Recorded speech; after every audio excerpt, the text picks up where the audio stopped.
All 4 classes return to the grid this weekend as IMSA heads to Road America. There's some huge storylines heading into the race, like Meyer-Shank Racing looking to take their 3rd win in a row. The championship battles are getting very interesting as we enter the home stretch of the season. And can anyone catch Porsche in that GTP fight? These are 5 storylines to follow in the upcoming Motul Sports Car Grand Prix at Road America. Road America marks the final sprint race of the season. And it's kind of wild to think about, but it also means that the season is winding to a close with just 3 races left for the GTP class. With that in mind, the championship hunt has hit a critical point for those GTP teams. And it begs the question, can anyone catch Porsche in the championship fight? The German marquee began 2025 on a tear. They won the Rolex 24 at Daytona. They backed that up with a win at Sebring and then grabbed back-to-back 1-2 finishes at Long Beach and Laguna Seca. That early season dominance has led to a healthy points lead, and despite the surge of some recent manufacturers, appears to be a very uphill battle for anyone to catch them. Heading into Road America, the number 6 Porsche only has a 12-point lead on their sister number 7 car, but more importantly a 262-point lead to the 93 Acura. Now there's quite a few cars here that are vying for that best of the rest position, but is there a realistic path for any of them to jump into the championship fight? Now when we look at the point swings for the final few races of the season, it looks like Road America should be a 165-point potential swing, where the other 2 remaining rounds on the season, which are Endurance Cup races, see a couple more entries, should be up to about a 187-point swing. Now you don't have to really do much math here to realize that yes, it is indeed very possible for some of these teams to catch up and pass Porsche for the championship points lead. However, it is unlikely. After all, in order to get that maximum swing, a car has to sit on pole and win the race. Meanwhile, while one of the Porsches, or both of the Porsches, qualify at the very back, finish at the very back in the race. So it's unlikely that that perfect storm of events would come together in a weekend. But I do see a path to some of these teams being able to do it. The one that stands out the most to me though, and it's an interesting one to pick considering the recent news, is the 24 BMW. Now yes, it was just confirmed that BMW and RLL are going to be splitting up heading into next year. But I do think that the team, and in particular the 24, could just go on a run to make things interesting. Now looking at Road America, BMW haven't been particularly fast here, and in fact last year they really weren't in contention at all. But you could also make that argument about plenty of tracks that we've seen so far on the calendar, and they've been plenty quick, especially in the first part of the season. I think if they can just pull off a solid race here at Road America, that it could be those final 2 races of the season where they could thrive. Of course, at Indy last year, they had that dominant breakthrough 1-2 finish in a really great moment for the team. But then there's also Petit Le Mans. Last year, the 24 finished a respectable 4th place, so it's not the worst track out there for the car, but there's the magic factor that this race brings. And before you go, oh no, Stu's talking about magic, let me just skip forward on this part, just hear me out for a second. In 2021, the 55 Mazda won the DPI class after falling 3 laps down with a spark plug issue in their final race in IMSA. In 2023, Meyer-Shank Racing won GTP in their final race with the uncertainty of if they would be back on the IMSA grid. Last year, 2024, Chip Ganassi Racing wins their final race in GTP after it was announced that they too would not have a car to field in the following season. Heck, why can't RLL go out here and win the final race of the season? Why can't RLL, in their potential last season in IMSA with all the uncertainty that's surrounding them, go out there, find some of that magic and make this championship fight interesting? I don't know. I think they could do it. I think they could step up in a big way, and it all is going to begin this weekend at Road America. Now, in addition to these storylines that I'm talking about right now, I send out a bonus storyline before every IMSA race, well, except for CTMP, to the S's newsletter subscribers. Along with that, I also send you everything you just need to know heading into this weekend's race. It's absolutely free, and you can subscribe to it by going to offinthes's.com or clicking the link in the description. Now, Road America is truly one of the best race weekends on the IMSA calendar.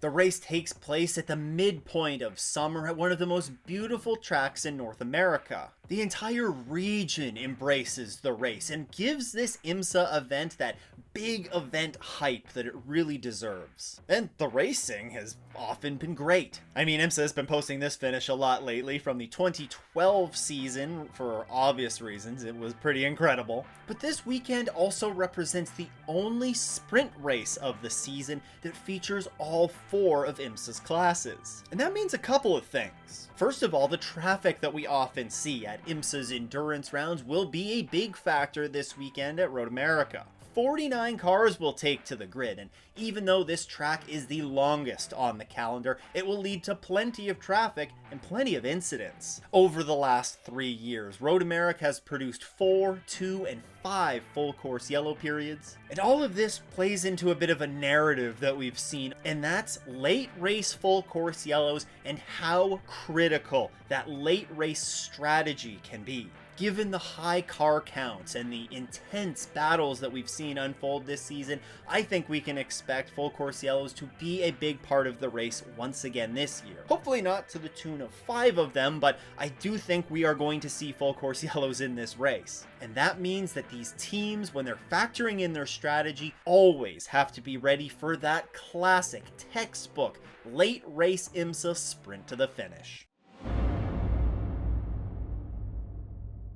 Now, speaking of close racing, it's not just those on-track battles to be mindful of this weekend. There are some great championship battles brewing in LMP2, the GTD Pro, and GTD classes. Let's start with the LMP2 class, and here it's the 22 United Autosport entry that leads by 78 points over the 99 AO Racing. The 74 Riley is also within touch here. They're just 124 points back. You look at the top 3 here, and there also are podium finishers from the last round out at CTMP, so carrying that momentum forward with them into Road America. But in classic LMP2 fashion, so far this year, we've had 4 different winners in the 4 races that have been run. On top of that, of the 11 full season entries in this class, there are only 3 of them that have yet to stand on a podium.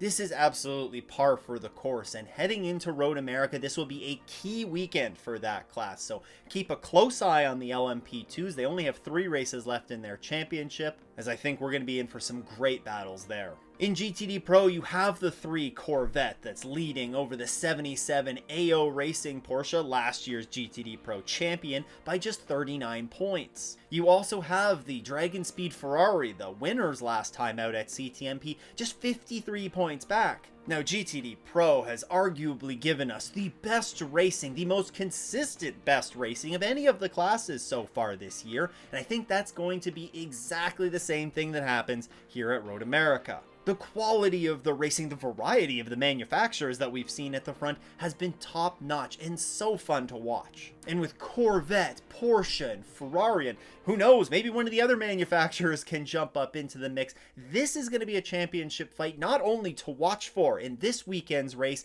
but right down to the final hours of the season finale in October. And then there's GTD. Here we have the defending GTD champs, the 57 Windward Racing Mercedes, leading by 93 points over the 12 Vassar Sullivan Lexus. Don't rule out the 27 Heart of Racing Aston Martin just yet, though. They're 124 points back. Now, the gaps aren't quite as close here in GTD as they are in some of the other classes, but things in GTD can change very quickly. With 14 cars on the grid for Road America, it's a small class by GTD standards, and we still have 4 races left on the GTD calendar. A good weekend by some of those veteran teams that are in 4th and 5th of the championship standings, those being Turner Motorsports and Wright Motorsport, could propel them into a position to challenge for the championship. Oh yeah, and Turner Motorsport won this race last year, so don't be sleeping on them for this championship fight, despite them being 318 points back.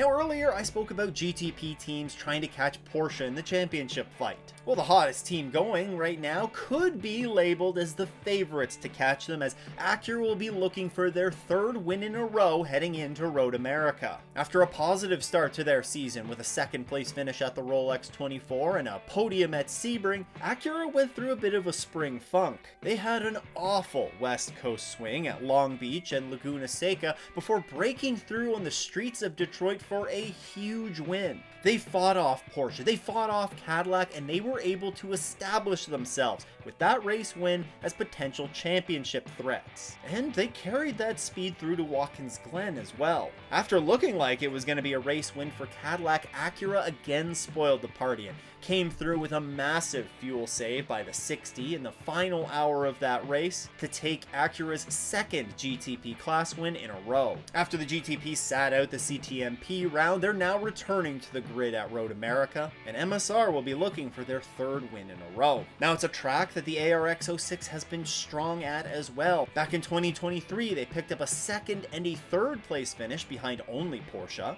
and last year in 2024, they actually grabbed the pole with the 10 car. Now, they weren't quite able to top those two Penske Porsches here last year, but they were still able to get onto the podium. Acura are coming into Road America with a lot of momentum on their side. If they could win this weekend, it would not only mean their third race win in a row, but it would also vault them directly into the championship hunt with Porsche.